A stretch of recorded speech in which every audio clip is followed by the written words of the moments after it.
Vamos lá? Todo mundo aí?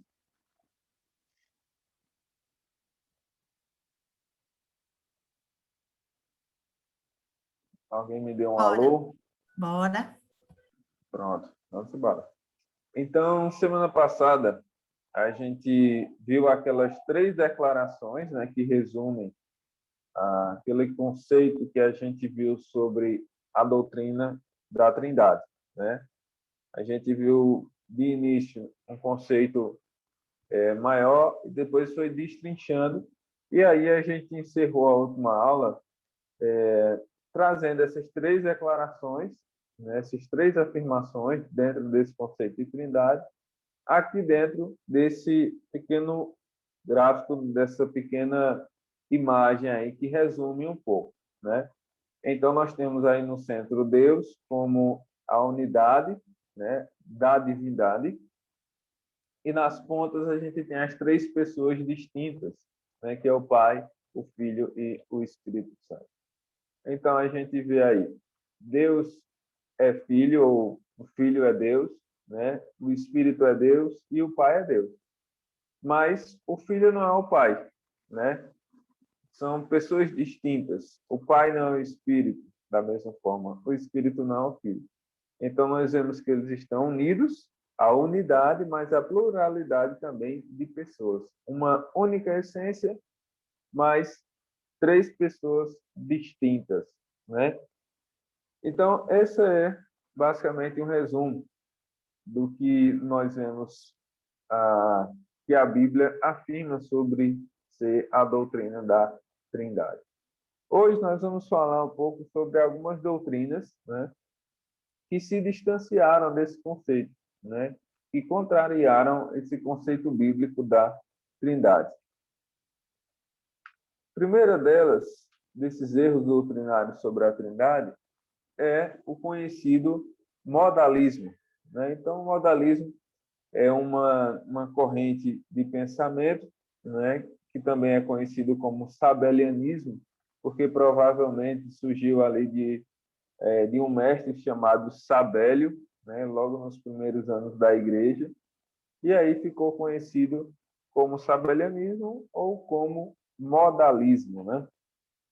Então, para o modalismo, Deus não é de fato três pessoas diferentes, né?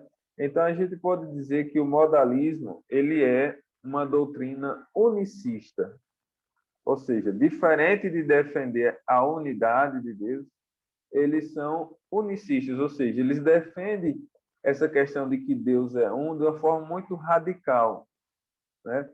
É, de uma forma que não pode existir uma pluralidade na pessoa de Deus, né? Eles negam completamente a pluralidade, nega que existem três pessoas, e radicalmente defendem apenas a unidade, ou seja, eles são unici. Então, para eles, só existe uma única pessoa, né? Então, a divindade para eles é formada por uma única pessoa que se revela a nós, né, aos seres humanos, de modos diversos, em momentos diferentes. Então, por essa palavra modos, né, que vem aí o modalismo, ou seja, para eles Deus é apenas uma pessoa, né?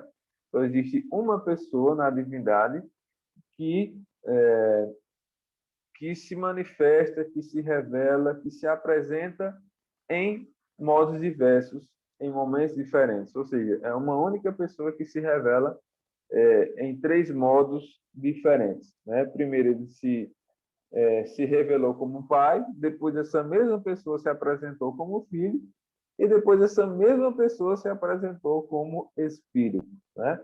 Então é como se fosse uma única pessoa num teatro que desempenha três papéis diferentes, né? Resumindo, seria basicamente isso, ou uma pessoa que tem, por exemplo, três máscaras, né? A única pessoa, só que ela se revela, se mostra em três personagens diferentes, né? Então eles afirmam, né, que no Antigo Testamento Deus se revelou como Pai, nos Evangelhos ele se revelou como Filho, e depois de Pentecostes, né, ele se revela como Espírito ativo na igreja ainda hoje, né? Então, é como se para o modalismo, né, hoje, a única pessoa que se revela é o Espírito Santo, né? E o Pai e o Filho seria uma coisa que ficou no passado, em um momento distinto. Ainda sobre o modalismo, nós vemos aí que o erro fatal do modalismo foi negar essas relações pessoais entre os membros da Trindade, né? Se eles afirmam que só existe uma pessoa na Trindade, então eles estão negando que exista comunhão, né? Porque comunhão só não existe comunhão comigo mesmo, né? Não existe uma relação comigo mesmo, né?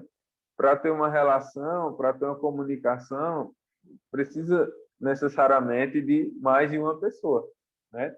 Então, ao negar que existe pluralidade na essência de Deus, né? Eles negam também essas relações pessoais entre os membros da Trindade.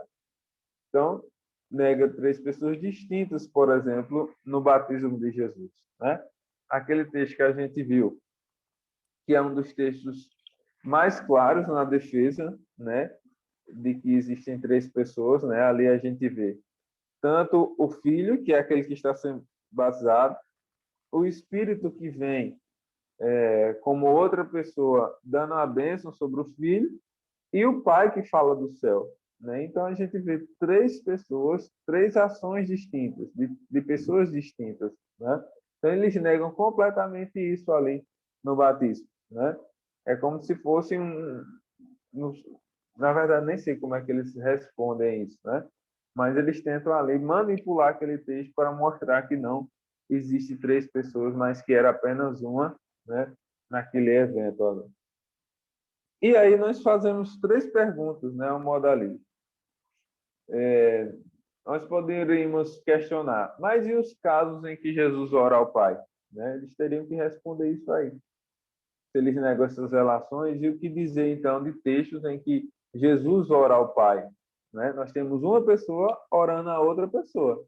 Né? Ele não é uma pessoa orando a si mesmo. Né? É uma coisa até... é sem lógica. Né? Então, como é que eles vão responder isso aí? Outra pergunta que a gente pode fazer. E a ideia de que o Filho e o Espírito intercedem por nós junto ao Pai? Né? Se existe uma só pessoa, como é que a Bíblia pode afirmar que tanto o Filho como o Espírito, eles intercedem por nós? Ou seja, é uma coisa sem sentido. Né? E também a ideia de que Deus enviou o seu Filho como sacrifício substitutivo. Né? Como é que eles vão responder isso? Como é que eles vão afirmar que uma pessoa ficou na eternidade, digamos, na morada celestial? Como é que eles vão responder isso? Que um ficou na morada celestial, o Pai, e outro veio ao mundo, né? Como é que eles vão responder isso? Então, são algumas perguntas que o modalismo ele precisa lidar. Gente, é interessante que esse é um pensamento, né, que embora para nós que estamos estudando aqui, embora para a gente seja algo completamente descartável, né? Muita gente na igreja acaba reproduzindo, né, essas ideias do modalismo, às vezes até sem perceber, né? Eles pensam que realmente seria uma única pessoa, né, que se apresenta, se revela de formas diferentes, né, em modos diferentes. Às vezes as pessoas acabam reproduzindo esse tipo de pensamento sem perceber, né? Tudo certo aí quanto ao modalismo? Alguma dúvida? Estou Tudo muito certo. calado. Estamos escutando. Mas pode interromper, viu? Qualquer coisa. Vamos lá. Tá conseguindo acompanhar, Vanessa? Vanessa entrou. Não deu um alô aí para nós. Tô. Difícil, mas tô aqui. Com o celular pendurado aqui. Cuidado no choque, viu?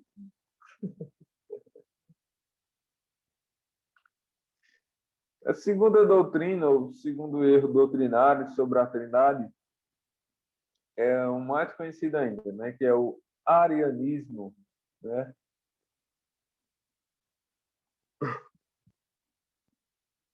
O termo arianismo, ele vem de Ario, né, que foi um bispo da Alexandria também, que viveu nos primeiros tempos da igreja, século III, século IV, né?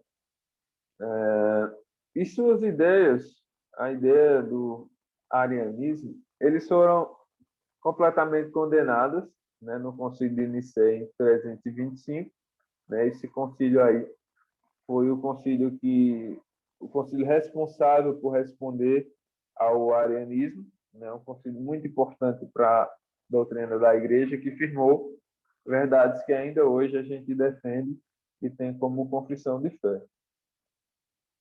Então, para os arianos, o arianismo, Deus Filho foi, em dado momento, criado por Deus Pai, né?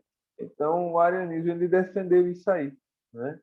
Deus Filho, embora ele considerasse um ser elevado, um ser importante, um ser muito diferente de nós seres humanos, né? Ele considerava que o Filho, em algum momento, ele foi criado por Deus Pai, né? Ele nega que Jesus sempre existiu, que Jesus existe de eternidade a eternidade. Ele entendeu, né, que Jesus em algum momento não existiu e depois passou a existir por criação do Pai, né? Então, antes desse momento, nem o Filho nem o Espírito Santo existiam, né? Se ele nega a existência eterna do Espírito, logicamente, ou do Filho, logicamente vai negar do Espírito também.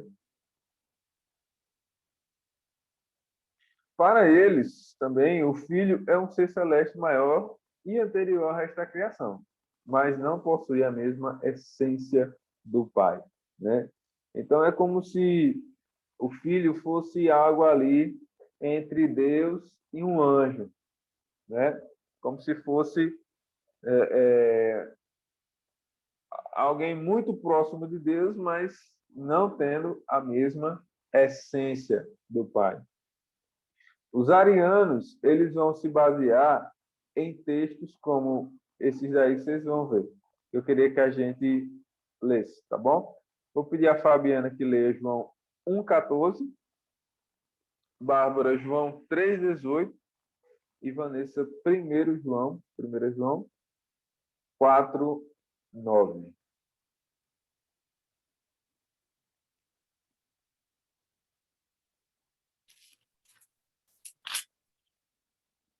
João 14. E o Verbo se fez carne e habitou entre nós, cheio de graça e de verdade. E vimos a sua glória, glória como do unigênito do Pai. Exato, né? Eles pegam esse texto aí que fala de Jesus como encarnado e como sendo o unigênito. Essa palavra unigênito significa único gerado, né? É como se fosse filho único, né? Que a gente fala. Então, eles pegam esse texto e dizem, olha aí, ó, em algum momento Jesus foi criado, né? Mas é claro que não traz esse sentido, né, de que Jesus não existia em algum momento e depois passou a existir, né? Eles pegam esse texto e trazem essa ideia aí. Mesma palavra vai aparecer em João 3,18. Quem nele crê não é julgado. O que não crê já está julgado, porquanto não crê no nome do unigênito Filho de Deus. Exatamente. E 1 João 4,9. Pedir logo a Fabiana que lê Colossenses também. Enfim. Nisto se manifestou o amor de Deus para conosco, que Deus enviou seu Filho unigênito ao mundo para que por ele vivamos. Mais uma vez a palavra unigênito, né? Então ele pega esses textos que falam de Jesus como o único Filho de Deus, né? O único gerado, criado, né? Então fazem essa defesa aí. Colossenses 1,15. Uhum. Este é a imagem de Deus invisível, o primogênito de toda a criação. Essa palavra primogênito também, para eles trariam também um sentido de que Jesus, né, seria um filho criado, né, assim como todo o restante da criação. Né? Então, dessa forma, os arianos afirmavam que Cristo era apenas de natureza semelhante ao Pai, né? Natureza semelhante. Essa expressão natureza semelhante vem de uma palavra grega aí, né? Homoio ousios, né? Eles acreditavam que Jesus era da natureza semelhante. Já nós, né, defensores do credo de Nicé, insistimos em que Cristo é da mesma substância do Pai, ou seja, homoousios, não é homoi, é homo. Então você vai ver que toda a discussão aí, ela se dá por causa de um i, né? Por causa de uma pequena letra, né, que faz toda a diferença. A palavra homoousios significa natureza semelhante. Parece, mas não é. E a palavra homoousios, né, significa da mesma substância, né? Então, os arianos disseram que Jesus era apenas parecido com o Pai, parecido em essência, e nós cremos que Jesus é da mesma essência. Jesus não é parecido, ele é da mesma essência. Entenderam aí a discussão? Então, toda a discussão se baseou por causa de uma pequena letra, né? Por causa de um iota, né? No grego, uma pequena letra que fez toda a diferença, toda uma discussão teológica, né?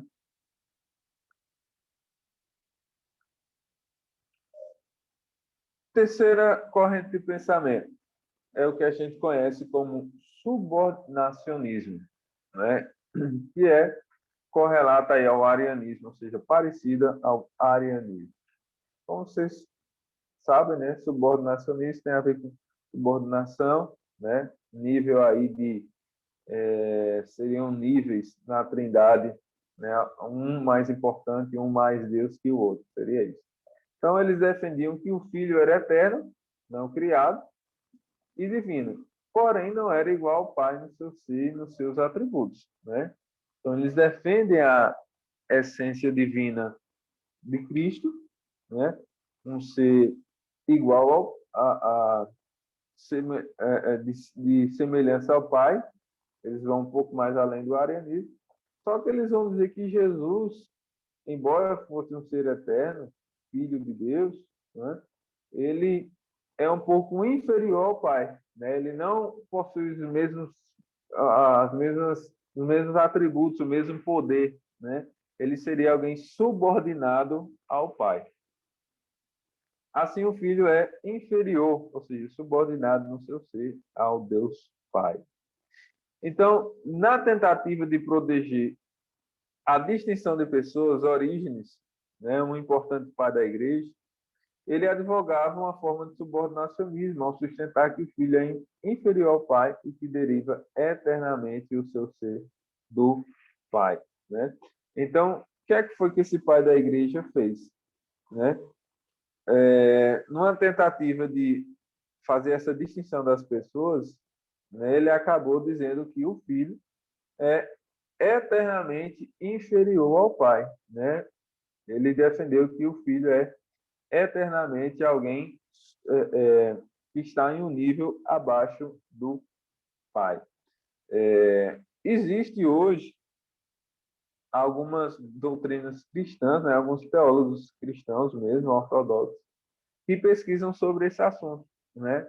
Alguns hoje defendem, né, teólogos, bons teólogos, de que realmente o filho ele teria algum grau, né, de eterna submissão ao pai, né? Eles defendem que o Pai e o Filho são da mesma essência, assim como o Espírito, mas ao mesmo tempo defendem que o Filho, né, ele teria adotado uma posição de eterna submissão, né? Então, realmente, eles veem essa questão de submissão. Eu acho muito complicado, né, defender isso, embora os textos às vezes realmente falem de uma submissão, mas falar de uma eterna submissão é muito complicado, né?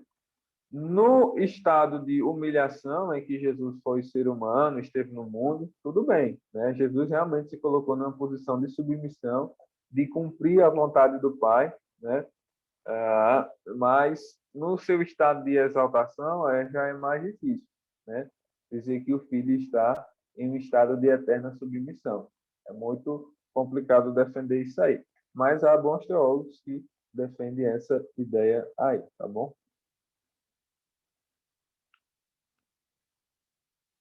E aí nós temos uma quarta posição, que é o adocianismo, né?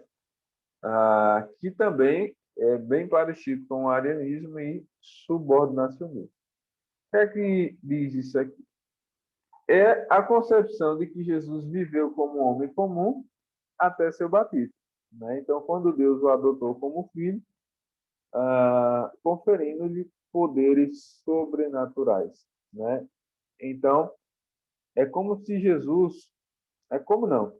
É dessa forma, né? Jesus, ele nasce como um ser humano normal, só que, é claro, um pouco, digamos, diferenciado nas suas capacidades, mas é apenas um momento do seu batismo que a essência divina, né, o Espírito de Deus, vem sobre a sua vida, né, e o capacita para viver um ministério, digamos, sobrenatural, né?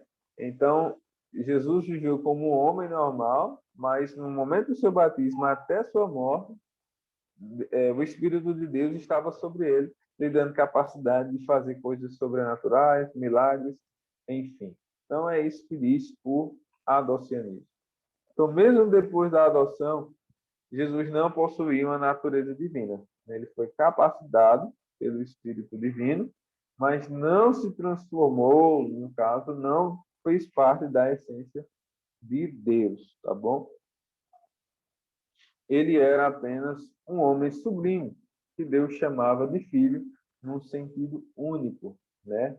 Então, aí Jesus é alguém que, por 3 anos de sua vida, ou seja, 3 anos do seu ministério, ele foi capacitado, adotado pelo Deus Criador como seu filho para exercer o seu poder na terra.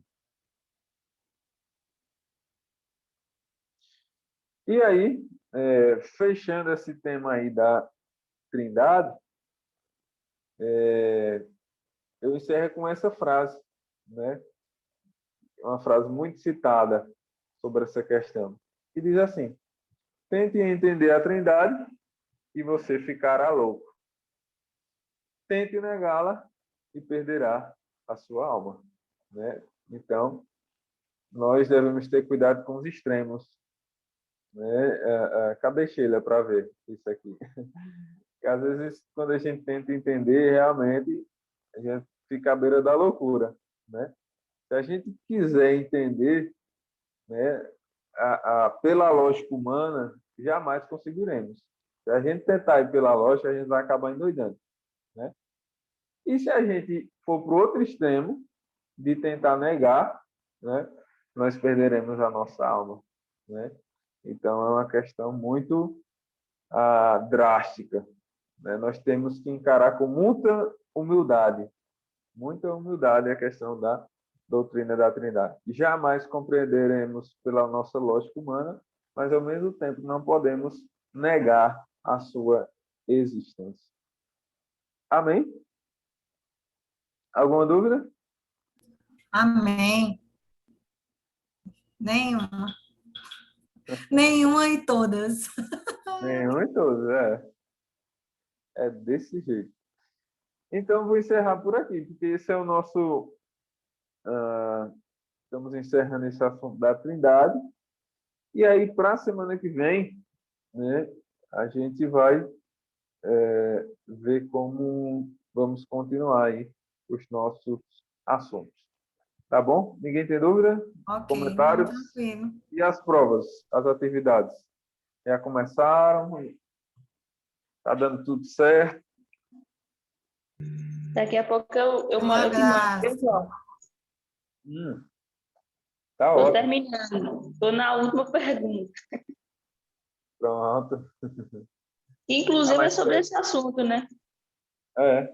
Uhum. Só a graça é, Fabiana? Mas aos pouquinhos vai É saindo. pela graça.